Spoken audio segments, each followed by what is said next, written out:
भगवत जी में एकादश स्कंद में नारद जी जो हैं वो भगवान से कहते हैं कि केवल उच्छिष्ट भोजनो दासी तव माया विजयामयी। जो आपका उच्छिष्ट भोजन करता है, उच्छिष्ट किसको कहते हैं? जूठा, इसमें से खाया हुआ हो और बचा हो उसको संस्कृत में उच्छिष्ट कहते हैं। तो जो उच्छिष्ट जो ग्रहण करता है, आपका उच्छिष्ट, आपका महाप्रसाद जो ग्रहण करता है, वो ही आपकी माया को जीतने में सामर्थ्यवान है। अन्यथा इस त्रिभुवन में चाहे कोई देवी देवता क्यों नहीं है, चाहे कोई अप्सरा क्यों नहीं है, चाहे कोई कितना ही बड़ा संत महात्मा क्यों नहीं है, कोई के अंदर भी आपकी माया को जीतने का सामर्थ्य नहीं है। उच्छिष्ट भोजनोदासी जो है, जो उनका महाप्रसाद लेता है, वो ही उनकी माया को जीत सकता है, अन्यथा नहीं। तो उनकी माया को जीतने की सामर्थ्य भी उसी के अंदर है। और दूसरा ये है कि सब कुछ प्रसाद रूप में ग्रहण करेंगे तो अपनी जो बुद्धि है वो निर्मल होगी। अब जैसे कोई द्रव्य लेके आया, वो कैसे लेके आया है? चोरी करके लाया है कि कन्या विक्रय करके लाया है कि अन्य कोई बुरा काम करके लाया है कि किसी की हत्या करके लाया है, अपन को तो पता है नहीं। अब वो द्रव्य अपने पास आएगा, अब उस द्रव्य को अपन अपने ऊपर डायरेक्ट अगर खर्च करेंगे तो उसका जो प्रभाव है, दुष्प्रभाव, वो अपने ऊपर आता है। दुष्प्रभाव अपने ऊपर आवे, इसी के लिए जिस प्रकार से अग्नि के अंदर कोई वस्तु अपन डालें तो अग्नि जो है अपना जैसा बना लेती है। आँच के अंदर कोई वस्तु अपन डालेंगे तो आँच अपने जैसा स्वरूप बना लेगी उसका।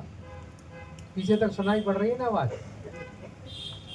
उसी प्रकार से भगवान के अंदर तो बहुत सामर्थ्य है, अलौकिक अग्नि है वो तो। उनके संपर्क में जो भी वस्तु आती है वो अपने आप निर्दोष हो जाती है। इसीलिए क्या, सब कुछ प्रभु को समर्पित करके और अपन ग्रहण करेंगे तो प्रभु जो है अपने आप सारे अनर्थों का मोचन अपने आप हो जाएगा। जितने भी अनर्थ हैं उन सब अनर्थों का मोचन प्रभु अपने आप कर देते हैं। तो सब कुछ प्रभु को समर्पित करके उनके प्रसाद रूप में ग्रहण करने के लिए कहा है। तो अपन को आचार्य चरण के वाणी के अनुसार सन्यासी होकर के वन में जाने की आवश्यकता नहीं है। अपन को तो यहीं अपने माथे ही जो फल है वो विराजमान कर देते हैं भक्त ठाकुर जी। फल पर पधरा करके, और वही फल जो अपन सेवा कर रहे हैं वही साक्षात भी फल के रूप में भी वही सेवा करनी है। अन्य जगह क्या है कि अमुक साधन करो तो उसका फल दूसरा मिलता है। साधन है अलग है और फल अलग है, लेकिन पुष्टि मार्ग में साधन और फल दोनों ही वो हैं। पहले ही फल पधरा दिया अपने माथे कि इनको, इनकी सेवा करो और इनकी सेवा करके ये अपन से अपने ऊपर सानुभावता जता करके अपन को अंगीकार करें तो वही साधन है और वही फल है। फल दशा में भी वही सेवा करनी है और साधन दशा में भी वही सेवा करनी है। फलम व साधनम यत्र पुष्टि मार्ग सपते। फलम और फल और साधन अलग अलग नहीं है।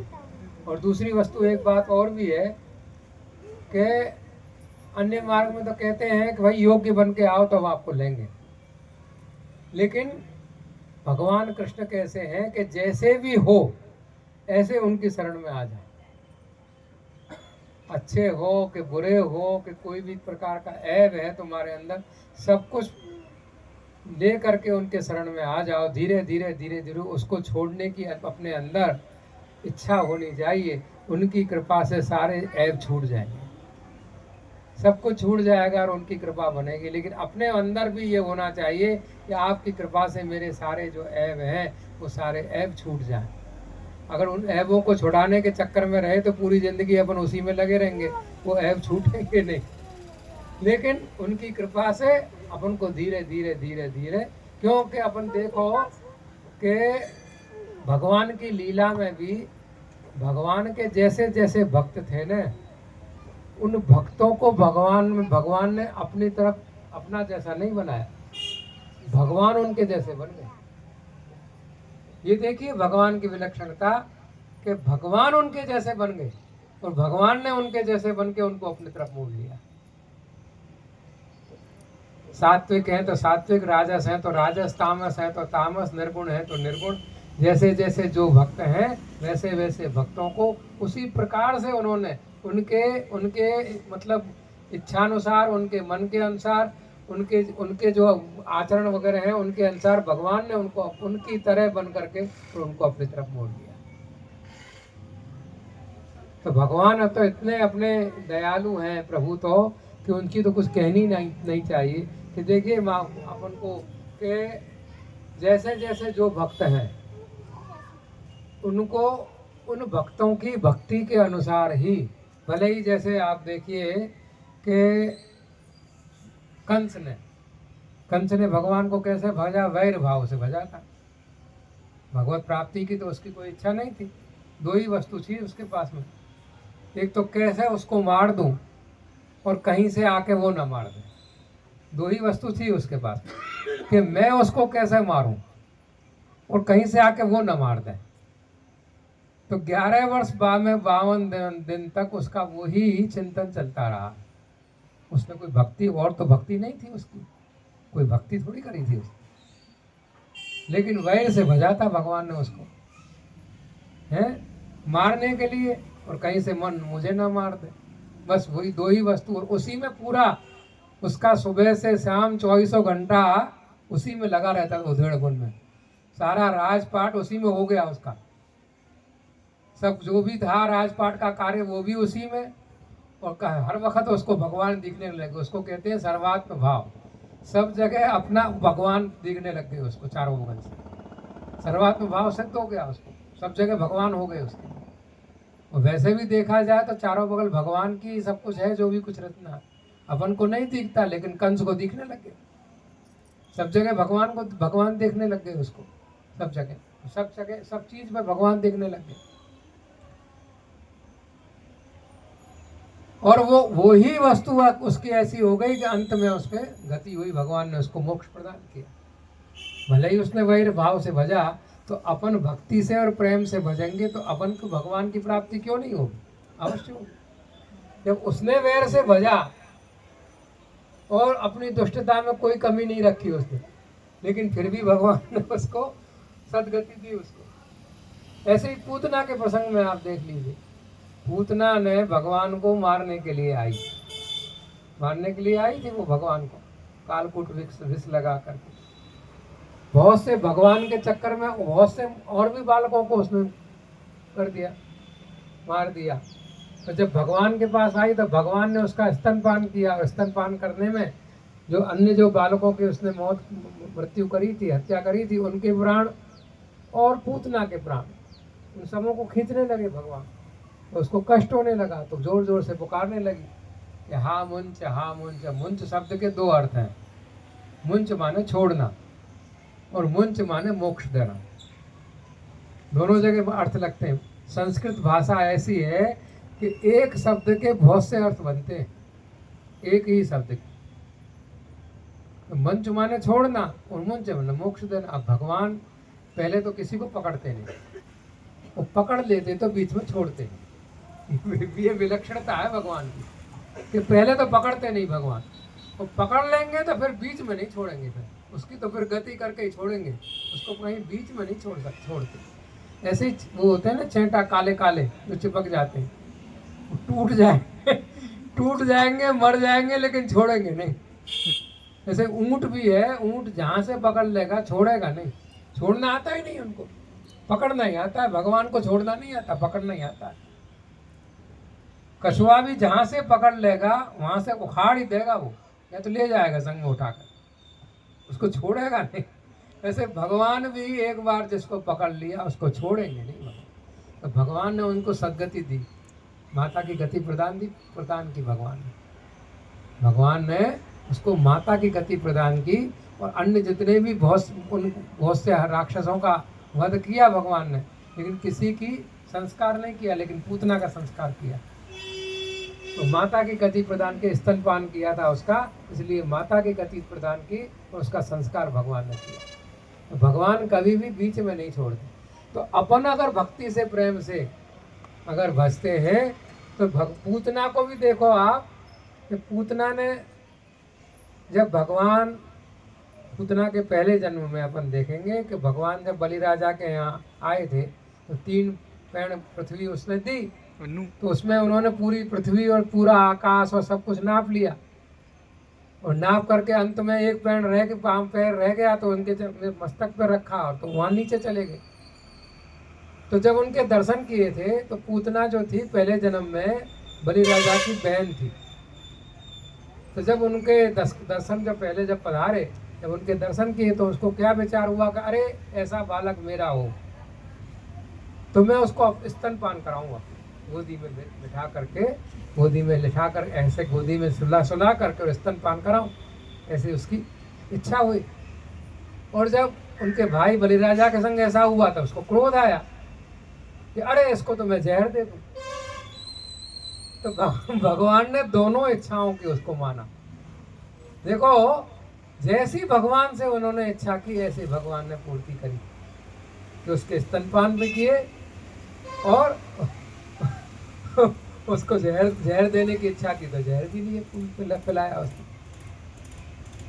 ऐसे ही अपन देखें कि भागवत जी में ब्रह्मा जी के प्रसंग में ब्रह्मा जी जब भगवान के पास से जब ग्वाल वालों को और इनको बछड़ों को उठा के ले जाते हैं, 6 महीने तक रखते हैं उनकी देखने के लिए कि वास्तव में ही भगवान है कि कौन है।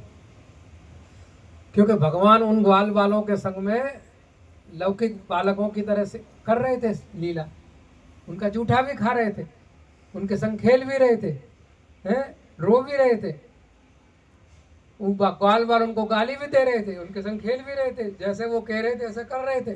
तो उनको आश्चर्य हुआ करे भगवान ऐसा कैसे कर सकता है, तो अजीब बात है, भगवान ऐसा कैसे कर सकता है। उनको परीक्षा लेनी होगी तो परीक्षा लेते हैं, अगर भगवान है तो परीक्षा लेते हैं, खबर पड़ जाएगी। तो उन ग्वाल वालों को और बछड़ों को वो उठा करके ले गए, तो उठा करके ले गए, 6 महीने तक नहीं आए। तो 6 महीने तक वापस नहीं आए तो भगवान ने क्या किया, ये तो बड़ी गड़बड़ कर दी इन्होंने। तो अपने अंदर से ही और ग्वाल वाल भी प्रकट कर दिए, बछड़े भी प्रकट कर दिए, उनके वस्त्र आभूषण लकड़ी घंटी जो भी कुछ है सब कुछ भगवान ही बन गए, सब कुछ भगवत रूप बन गए, भगवान ही बन गए। भगवान ने सब कुछ प्रकट करके और 6 महीने तक वैसे ही सेवा और सब कुछ चलता रहा उनका खेल, और वन में आना और सब ग्वाल वालों के संग खेलना और सब जैसे चलता है ऐसा क्रम चलता रहा। इसमें भी आप देखो कि गायों को भगवान को देख करके यूँ होता था कि ऐसा मेरे बछड़ा हो तो मैं उसको स्तनपान कराऊं। तो यहाँ देखो उनके बछड़े बन गए, और उनकी माताओं को यह होता था कि ऐसा हमारे बालक हो तो हम उनको लाड़ लड़ाएं, तो उनकी माताओं की इच्छा भी पूरी करी। तो भगवान सबकी इच्छा पूरी करते हैं। देखिए सबकी इच्छा भगवान ने पूरी करी। और वहाँ ब्रह्मा जी जो है वो 6 महीने बाद आए देखने, तो देखें तो वैसे के वैसे ही वापस सब वहाँ देख रहे हैं। तब उनको हुआ कि हमने किसकी परीक्षा ले ली, आकर के दंडवत की उन्होंने और साष्टांग दंडवत करके और उनसे क्षमा याचना की। ब्रह्मा जी से प्रसन्न तो हुए, ठीक है क्षमा किया, लेकिन प्रसन्नता से क्षमा नहीं किया। क्यों भाई, ऐसा क्या कारण है? आचार्य चरण उसके लिए बताते हैं कि कभी भी भक्त को भगवान से दूर मत करना। अगर भक्त को भगवान से तुमने दूर किया तो भगवान नाराज हो जाते, प्रसन्न नहीं होते। ये सब जो भागवत जी की और जो भी हैं जो कथाएं हैं, ये कथाएं खाली सुनने के लिए नहीं है, ये सीखने के लिए है। अपन को सीख मिलती है इन सब कथाओं से कि क्या है वास्तविकता में, क्या है, क्या अपन को सीखना है, अपन को कैसे करना है। कभी भी किसी भक्त को भगवान से दूर मत करना। और वही इंद्र का जो प्रसंग आता है 7 दिन तक वर्षा की है, भगवान ने गोवर्धन पर्वत उठाया और बहुत कष्ट हुआ उनको, इतना परिश्रम हुआ। और जब 7 दिन बाद वापस वो आया, इंद्र आया, उसको स्वरूप ज्ञान हो गया, क्षमा याचना मांगी उसने, तो भगवान बहुत प्रसन्न हुए उसके ऊपर। क्यों भाई, परिश्रम तो बहुत हुआ, इतना परिश्रम 7 दिन तक डुबोने की उसने भी तो गलती की थी भगवान, लेकिन प्रसन्न हुए। इसका कारण ये है कि जितने भी भक्त दूर भी थे ना भगवान से, वो भी सब भगवान के पास 7 दिन तक सब भगवान के पास आ गए। भगवान से कोई दूर नहीं था। जो दूर दूर थे वो दूर दूर भी सब भगवान के पास आए।